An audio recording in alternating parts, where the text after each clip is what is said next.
নমস্কাৰ, এই মুহূৰ্তত আহি পৰিছে ৰাজ্যখনৰ বাবে ৰাতিপুৱাৰ কেইবাটাও বিগ ব্ৰেকিং নিউজ। আজি 23 আগষ্ট।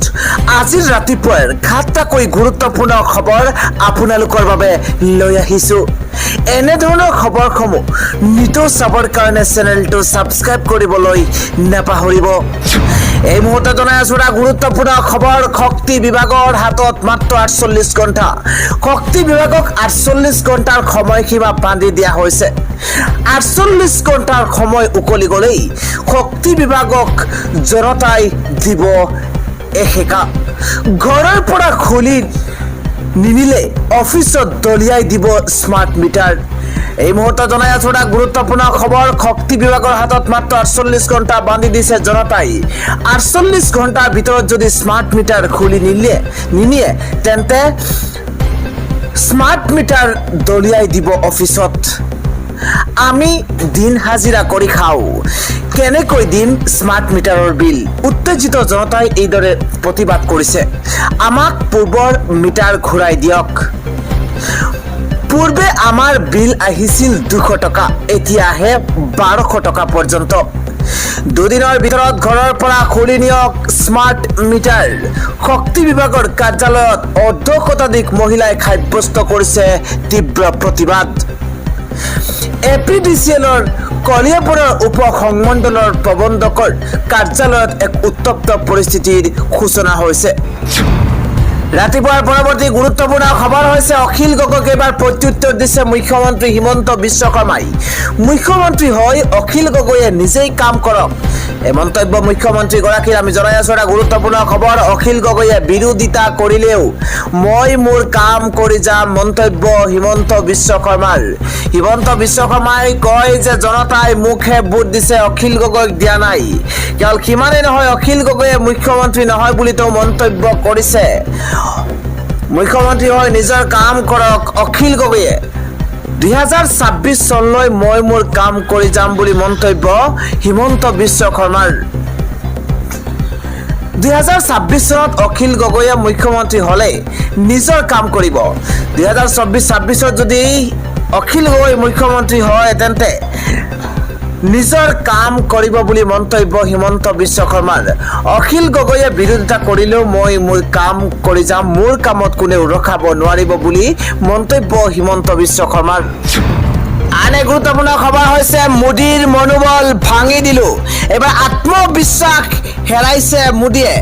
আমি জনাই আছো এটা বিশেষ খবৰ। লোকসভা নিৰ্বাচনৰ পাছতেই প্ৰধানমন্ত্ৰী নৰেন্দ্ৰ মোদী সলনি হোৱাৰ দাবী। 2024 লোকসভা নিৰ্বাচনে মোদীৰ আত্মবিশ্বাস শেষ কৰি পেলাইছে। ৰাহুল গান্ধীয়ে নহয়, ইণ্ডি মিত্ৰজোঁটে আত্মবিশ্বাস কমালে প্ৰধানমন্ত্ৰী নৰেন্দ্ৰ মোদীৰ। প্ৰধানমন্ত্ৰীয়ে নিজকে যি পৰ্যায়ত ভাবে তেওঁ সেয়া নহয়। আমি অহিংস নীতিৰে মোদীৰ মনোবল ভাঙি দিলো।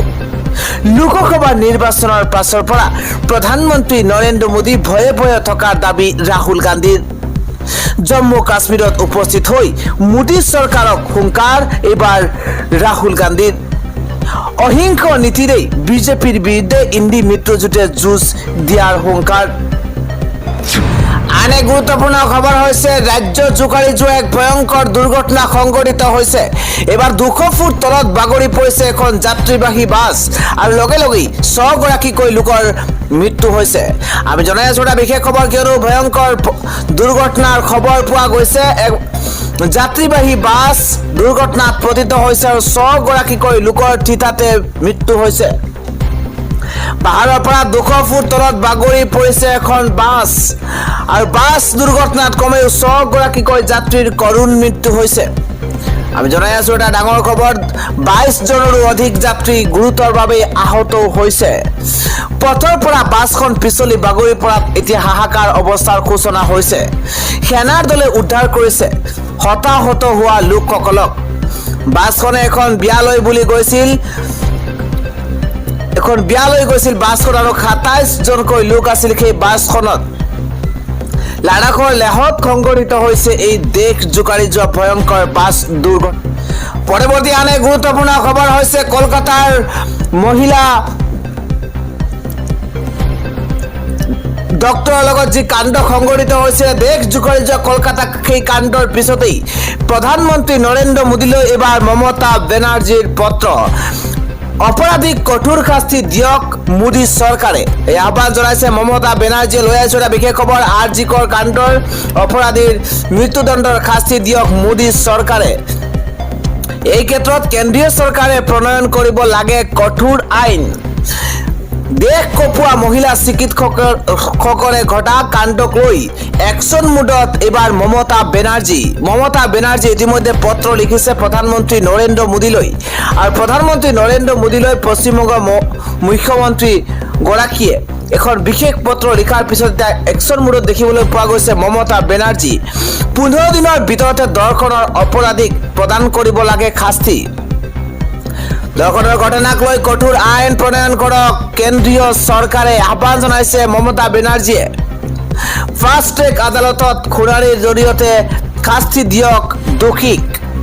ধৰ্ষণৰ দৰে জঘন্য কাণ্ড সংঘটিত কৰা দোষীক মৃত্যুদণ্ড দিয়ক বুলি আহ্বান জনাইছে এইবাৰ মমতা বেনাৰ্জীয়ে। আন এক গুৰুত্বপূৰ্ণ খবৰ হৈছে ৰাজ্যত হিন্দুৰ মাটি মুছলমানে আৰু মুছলমানৰ মাটি হিন্দুৱে ক্ৰয় কৰিব নোৱাৰিব।